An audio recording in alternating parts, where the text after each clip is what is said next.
Anneliese Michel was born in Germany on September 21st, 1952. She grew up in a devoutly somewhat extreme Catholic family. Pictures of her taken in her childhood show a vibrant, pretty girl.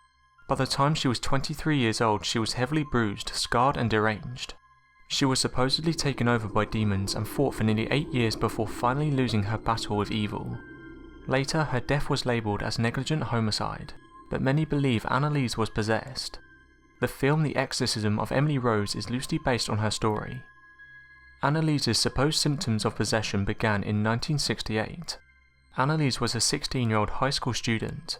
The symptoms were convulsions and they were eventually diagnosed as epilepsy by a neurologist. Anneliese Michel took medicine for her condition and continued her life to the best of her ability. She finished high school and went on to college where she studied to become a teacher. Apparently the medicine was not helping and her problems only got worse. Over time, Anneliese complained of seeing disturbing visions while saying her prayers. Later, evil voices giving her commands followed. Finally, Anneliese began showing a strong dislike to religious artifacts.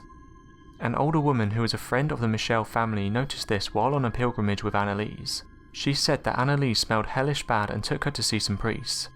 Many of them said that Anneliese needed a doctor. However, one eventually said that Anneliese needed an exorcism and an exorcism was eventually granted. The two priests who eventually took on her case were referred to Anneliese Michel by over 60 authorized exorcists throughout the entire country of Poland. Time after time, each of them would tell one priest or the other one that they should stop what they're doing and take a trip out to Germany so they could talk with the Michels. Both men were highly intelligent, one being a theologian, yet they were ridiculed and singled out by their peers, other theologians who disagreed with the presence of evil.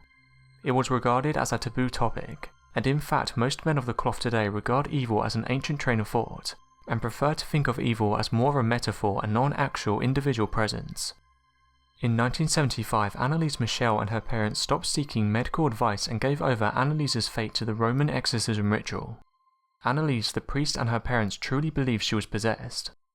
Over the next 10 months, Father Arnold Rentz and Pastor Ernst Alt performed 67 exorcisms for the tormented girl. It's important to note that every action during these rituals was condoned by Anneliese. Sometimes the seriously ill Anneliese would perform hundreds of genuflections during these rituals. It's rumoured that her parents held her up for them when she was too weak to do it herself. It's not hard to imagine this being necessary, given that Anneliese stopped eating altogether sometime before she died.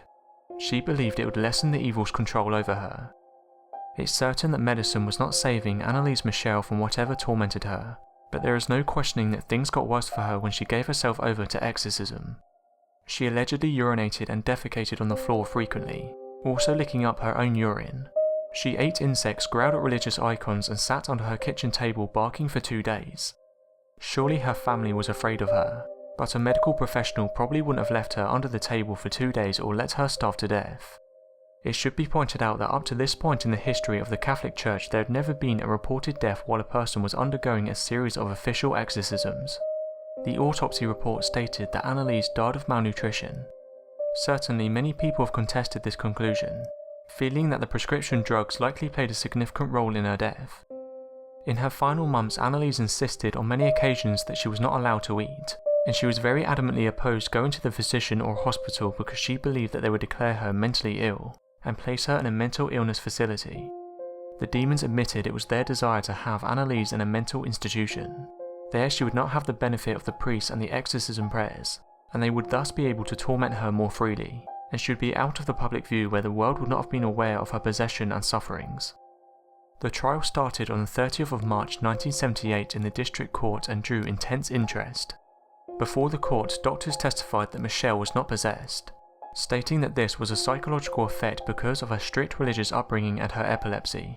But the doctor Richard Roth, who was asked for medical help by Alt, allegedly told her during the exorcism that there is no injection against the devil.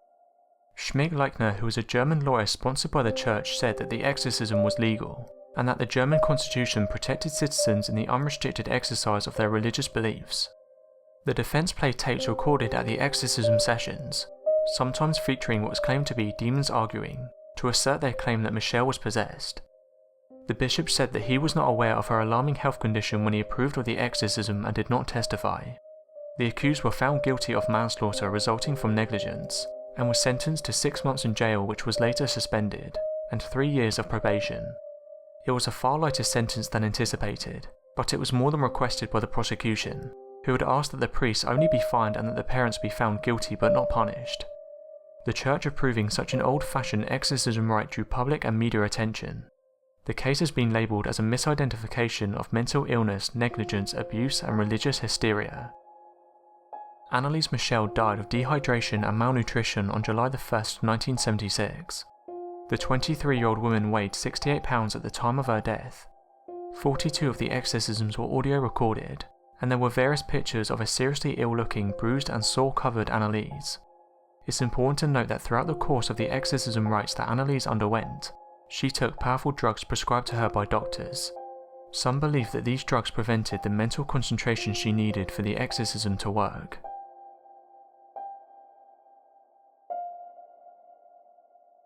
So what are your thoughts? Do you think Anneliese was possessed, or was this a case of misidentification? Let me know in the comments what you think.